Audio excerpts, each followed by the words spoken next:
Good evening students, आज देखते हैं क्लास 10 की मैथमेटिक्स एक्सरसाइज 7.1 प्रॉब्लम नंबर 6 कह रहा है name the type of quadrilateral formed if any by the following points are given reasons for your answer. 4 point दिया है, कह रहा है कि क्वाड्रिलेटरल है। क्वाड्रिलेटरल में कैसा क्वाड्रिलेटर है? रेक्टेंगल है, स्क्वायर है, रंबस है, ट्रेपेजियम है, क्या है यही बताना है हमें। तो नंबर 6 में डिस्टेंस फार्मूला यूज करके इसे हमें बताना है। तो ऐसा करते हैं, यहाँ ए बी सी तो दिया नहीं, केवल पॉइंट दिया हुआ, तो इसको लिख लेते हैं let the given points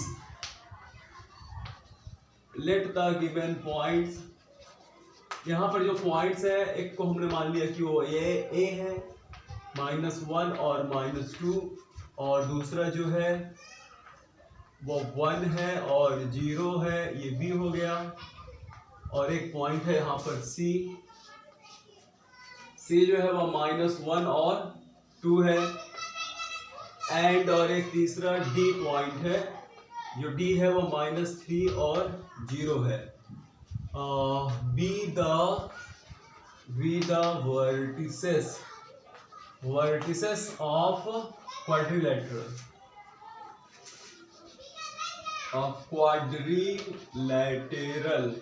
हमने मान लिया कि ये सब वर्टिसेस एक क्वाड्रिलेटरल के वर्टिसेस हैं।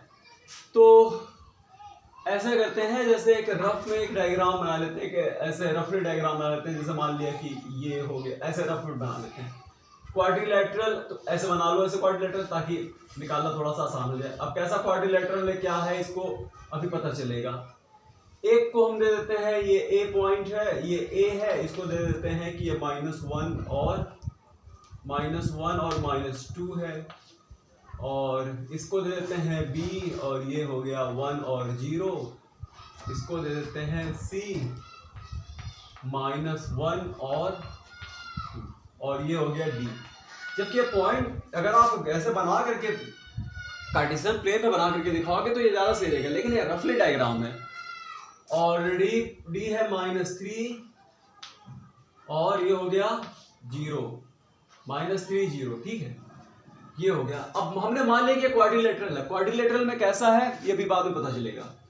तो डिस्टेंस फार्मूला लगा करके सबसे पहले हम क्या करेंगे, यहाँ पर डिस्टेंस फार्मूला लगा करके सबसे पहला काम तो ये करेंगे, यहाँ पर डिस्टेंस फार्मूला लगाएंगे। और डिस्टेंस फार्मूला लगाने के बाद सबसे पहले ए बी निकाल लेते हैं, बी सी निकाल लेते हैं, सी डी निकाल लेते हैं और ए डी निकाल लेते हैं। क्या ये साइड से क्या इक्वल आती है कि नहीं आती है?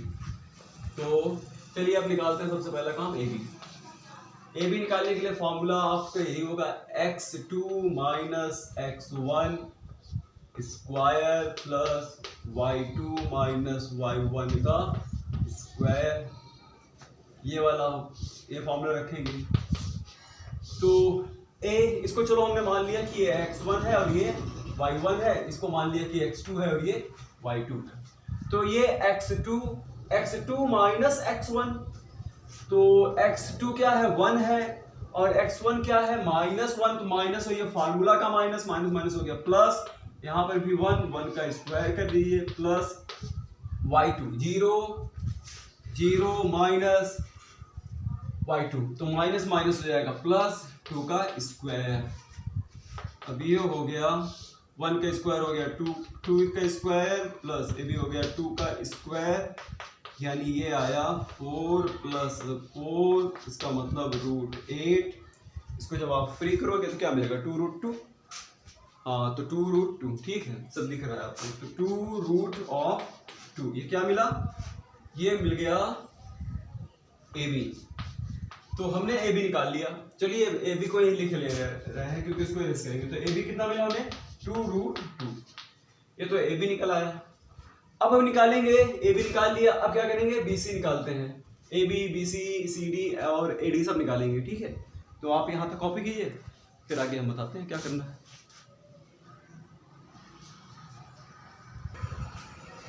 हाँ, अब देखिए हमने बी से निकालने जा रहे हैं। बी सी, तो ये इसको चलो, इसको 1 मान लेते हैं, ये x1 है, y1 है, इसको मान लेते हैं कि ये x2 है और ये y2। अब फॉर्मूला रखना आपके लिए बड़ा आसान हो गया।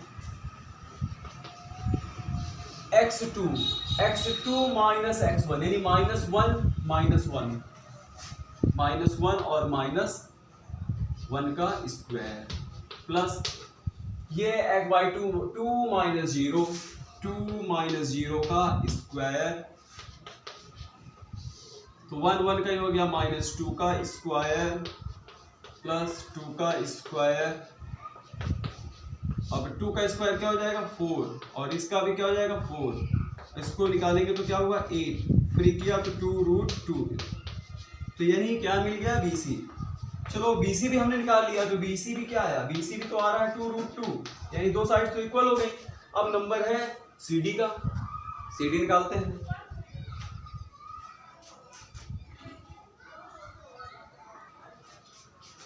हाँ IFCD निकालते हैं। ये तो x2 y2 है, इसको x1 y1 मान लीजिए, किसी को भी मान सकते हो, कोई फर्क नहीं पड़ता, फॉर्मूला वही रहेगा, डिस्टेंस फॉर्मूला। x2 ये x2 है, x2 माइनस x1 यानी -1, और ये -3 है, एक फार्मूला का माइनस माइनस माइनस हो जाएगा प्लस, प्लस 3 हो गया, प्लस उसके बाद y2 माइनस y1 यानी 2 माइनस 0, 2 माइनस 0 का स्क्वायर, तो ये तो हो गया कितना 2, 2 का स्क्वायर प्लस 2 का स्क्वायर, और ये हो जाएगा 4 प्लस 4 का मतलब √8 यानी 2√2। ये क्या मिल गया, CD मिल गया। तो चलो भाई CD भी निकाल लिया, 2√2 आ गया। अब एक बच गया, और क्या बच गया AD बच गया है, तो इसी में से किसी को, चलो इसको x1 y1, अब यहां पर इसको x2 और x1 y1 y2 x1 x2 y2 पर भी हम निकाल करके देख लेते हैं क्या मिलता है। इतना तो आ गया। देखिए अब AD निकालते हैं, ये पॉइंट है, ये A है, ये D है, तो फॉर्मूला रखेंगे, फॉर्मूला तो होगा x2 माइनस x1, -3 और माइनस, और ये माइनस हो गया +1 का स्क्वायर, प्लस उसके बाद y2 0 यानी 0 + 2 स्क्वायर, ये हुआ -3 का स्क्वायर प्लस ये हुआ 2 का स्क्वायर, -3 का स्क्वायर हो जाएगा 9 और +2 का स्क्वायर हो गया 4।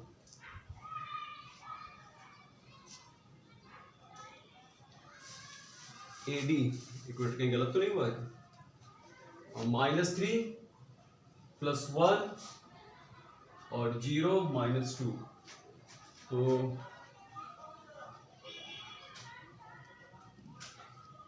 -3 का स्क्वायर 9 और ये हो गया 4, ये तो दूसरा आ जा रहा है इक्वल टू, देख चेक करते हैं। हाँ यहाँ गलत हो गया है, देखिए -3 + 1 तो क्या आएगा -2 आ जाएगा, ठीक है -2 आएगा। अब -2 का हो जाएगा 4, अब ये हो गया √8, अब ये हो जाएगा 2√2 यानी AD। ये ध्यान देना, अच्छा यहाँ -3 और +1 है, जब उसको सब्ट्रैक्ट करेंगे तो -2 आएगा, -3 मिल गया था, यानी क्या मिल गया AD भी हमें मिल गया, AD जो आया वो आया 2√2। अब देखो चार की चारों साइड तो इसकी इक्वल हो गई, तो भाई अब ये चारों साइड इक्वल है क्वाड्रिलेटरल, तो या रोम्बस होगा या तो स्क्वायर होगा। अब इसका डायगोनल्स खींच दो, अगर आप इसके डायगोनल्स खींचो, डायगोनल्स इक्वल हो जाते हैं तो वह स्क्वायर होता है, रोम्बस के डायगोनल्स भी इक्वल नहीं होते, तो आप डायगोनल्स खींच लीजिए, डायगोनल्स का डायगोनल का लेंथ निकाल लीजिए, तो जब डायगोनल का लेंथ निकालेंगे अगर वह इक्वल आ जाता है तब क्या कहेंगे कि वह अपने आप में एक सब के सब मतलब ये एक स्क्वायर हो जाएगा। तो डायगोनल्स हमने खींचा, अब डायगोनल्स भी दिखा देंगे यहाँ पर, तो डायगोनल्स के लिए डायगोनल्स क्या है, डायगोनल्स एक डायगोनल्स है मिला हमें AC, तो अब यहाँ AC निकालो, AC निकालेंगे तो चलो ये x1 है ये y1 है ऐसे रख देते हैं, तो -1 और ये माइनस और +1 हो जाएगा, +1 का स्क्वायर, y2 क्या है 2 है, 2 रख दीजिए, फिर नीचे क्या है -3 हो जाएगा +2 का स्क्वायर, तो ये तो हो गया पूरा 0 और ये हो जाएगा 4 का स्क्वायर 16, या ऐसे भी फ्री कर लो तो 16 का क्या आ जाएगा 4 हो जाएगा, या ऐसे भी फ्री हो सकता है। तो चलो AC मतलब डायगोनल जो निकाला वो AC क्या आया, AC 4 आया, यहाँ लिख दे रहे हैं AC इक्वल टू 4 आ गया डायगोनल से, ठीक है। अब एक डायगोनल्स और है, यहाँ तक तो आप कॉपी कीजिए। इसके बाद अब बचा क्या, इसके बाद बचा अब एक डायगोनल और है BD, उसको भी निकाल कर देखते हैं। चलिए BD निकालते हैं, ये B है और AD है, x1 y1 लिखा हुआ है, इसी पर फॉर्मूला रख देते हैं। तो x2 माइनस x1 यानी -3 और -1 और प्लस 0 0 मतलब 0 0 क्या 0 ही रहे, खत्म करो, इसको लिखने की जरूरत ही नहीं है, 0 0 तो ये क्या आया, ये भी हो जाएगा 4 -4 का स्क्वायर, -4 का स्क्वायर का मतलब 16 और ये कितना आ गया 4, यानी BD क्या मिल गया, BD जो हमने निकाला वो आया 4। यानी अब हम यहाँ पर कह सकते हैं, यहाँ पर चलिए ऐसे लिख दे रहे हैं यहाँ पर, तो सेंस यहाँ लिख देंगे इन क्वाड्रिलेटरल या इन क्वाड्रिलेटरल ABCD में क्या मिला, AB is equal to BC is equal to CD is equal to AD, ये सब इक्वल है, देखो ये सब इक्वल है। और डायगोनल्स भी क्या है,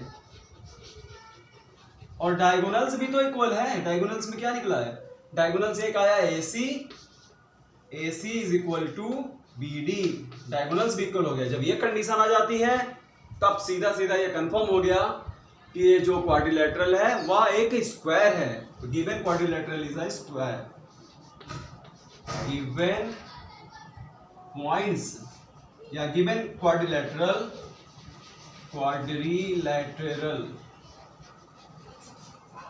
इज अ स्क्वायर, ठीक है। तो जो क्वाड्रिलेटरल है वह स्क्वायर है, ये कंफर्म हो गया, ठीक है। यहां तक आप कॉपी कर लीजिए, इसको समझ लीजिए। फिर आपको नहीं दिख रहा है, यहां आप देखो बता रहे हैं क्या लिखा हुआ है, गिवन क्वाड्रिलेटरल, या ऐसे भी लिख सकते हो given points are the vertices of a quadrilateral, ऐसे भी लिख सकते हो, या given quadrilateral is a square. तो ये स्क्वायर है, क्वाड्रिलेटरल की पहचान हो गई। थैंक